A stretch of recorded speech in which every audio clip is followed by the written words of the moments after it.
नमस्कार। आज हम मार्केट चार्ट्स के अंदर छिपी एक ऐसी जुबान को समझने की कोशिश करेंगे जो कीमतों के हर उतार चढ़ाव के पीछे एक पूरी कहानी बयां करती है।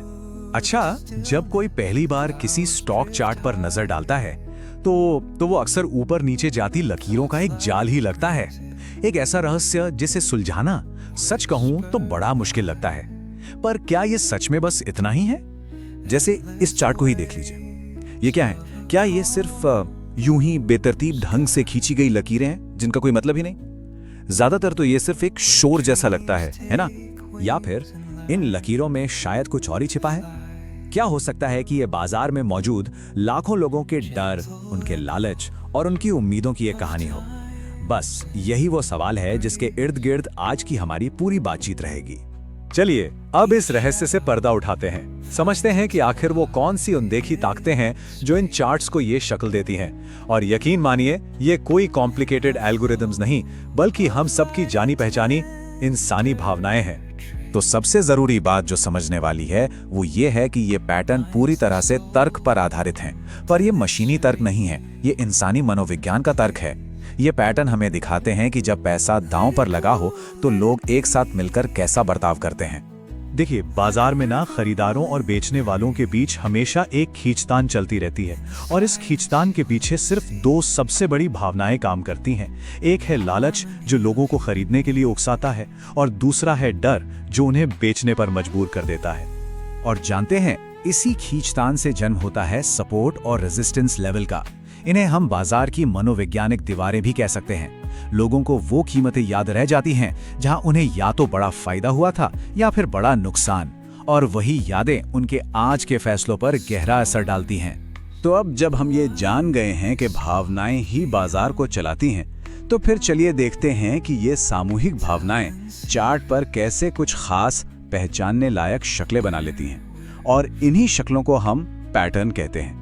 इसे समझने के लिए हम एक बहुत ही मशहूर पैटर्न की कहानी सुनते हैं, हेड एंड शोल्डर स्टॉप। ये सिर्फ एक टेक्निकल इंडिकेटर नहीं है, ये इस बात की कहानी है कि बाजार का मूड कैसे पूरी तरह से पलट जाता है। जरा इस चार्ट को देखिए। एक मजबूत अप ट्रेंड है, कीमतें लगातार ऊपर जा रही हैं, सब अच्छा लग रहा है, लेकिन फिर कुछ बदलने लगता है।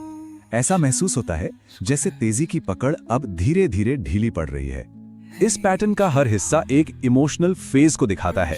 जैसे बायां कंधा शुरुआती उम्मीद है, हेड वो सबसे ऊंचा पॉइंट है जहां लगता है कि बस अब तो सब शानदार होगा, लेकिन फिर बनता है दायां कंधा और यहां खरीदारों का भरोसा डगमगाने लगता है।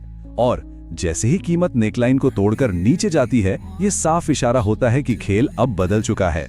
और ये देखिए, अब उसी चार्ट पर हेड, शोल्डर्स और नेकलाइन एकदम साफ दिख रहे हैं। ये पैटर्न बाजार की बदलती सोच का एक जीता जागता सबूत है। ये कितनी खूबसूरती से दिखा रहा है कि कैसे उम्मीद धीरे धीरे शक में और फिर डर में बदल गई। चलिए अब एक बिल्कुल उल्टी कहानी देखते हैं। एक ऐसी कहानी जो निराशा के बाद उम्मीद की वापसी को दिखाती है। ये है डबल बॉटम पैटर्न।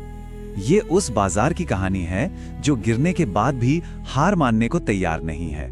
यहाँ कहानी कुछ ऐसे चलती है, कीमत गिरती है, एक निचले लेवल पर पहुंचती है जहां कुछ हिम्मत वाले खरीदार उसे संभालते हैं, पर डर का माहौल अभी भी है। कीमत फिर से उसी निचले लेवल को छूने आती है, मानो बाजार अपनी हिम्मत आजमा रहा हो। और जब ये लेवल दूसरी बार भी नहीं टूटता तो बेचने वालों का भरोसा टूट जाता है और खरीदारों की एक नई फौज पूरे बाजार पर हावी हो जाती है। ठीक है, तो इन कहानियों को चार्ट पर पहचानना एक बात हुई, लेकिन एक ट्रेडर इस जानकारी का असल में इस्तेमाल कैसे करता है? चलिए इससे जुड़ी कुछ जरूरी बातों को फटाफट समझ लेते हैं। यहाँ कहानी का सबसे अहम मोड़ होता है ब्रेकआउट। ये वो पॉइंट है जब एक इमोशनल फोर्स, या तो डर या फिर लालच, दूसरी पर पूरी तरह से हावी हो जाती है और कीमत एक बहुत जरूरी लेवल को पार कर जाती है। डबल बॉटम वाले चार्ट पर वापस आते हैं। देखिए, वो जो ब्रेकआउट पॉइंट है वही तो कहानी का क्लाइमैक्स है। ये वो पल है जब खरीदारों का यकीन एक्शन में बदल जाता है और कीमत एक निर्णायक चाल के साथ ऊपर की तरफ निकल जाती है। लेकिन एक बात हमेशा ध्यान रखनी चाहिए, हर कहानी का अंत अच्छा नहीं होता। कभी कभी कहानी उम्मीद के मुताबिक नहीं चलती, इसीलिए रिस्क मैनेजमेंट बहुत जरूरी है। प्रोटेक्टिव स्टॉप्स एक सेफ्टी नेट की तरह होते हैं। ये पहले से तय करने जैसा है कि अगर अंदाजा गलत निकला तो इससे ज्यादा का नुकसान नहीं उठाना है। और अब सबसे जरूरी बात, इन पैटर्न्स को कोई जादुई छड़ी समझने की गलती बिल्कुल नहीं करनी चाहिए।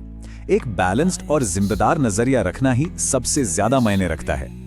ये याद रखना बहुत जरूरी है कि चार्ट पैटर्न कोई भविष्य बताने वाला शीशा नहीं है। ये सिर्फ संभावनाओं को तौलने का एक जरिया है। ये हमें बताते हैं कि इतिहास में ऐसे हालात में क्या हुआ है, पर ये किसी बात की गारंटी नहीं देते। इसीलिए इनका इस्तेमाल हमेशा वॉल्यूम जैसे दूसरे फैक्टर्स और रिस्क मैनेजमेंट के साथ ही करना चाहिए। तो अगली बार जब कोई चार्ट सामने आए तो सिर्फ लकीरों को मत देखिए, ये सोचने की कोशिश कीजिए कि उन लकीरों के पीछे की इंसानी कहानी क्या चल रही है। डर कहाँ है, लालच कहाँ है और कहानी अगला मोड़ किस तरफ ले सकती है।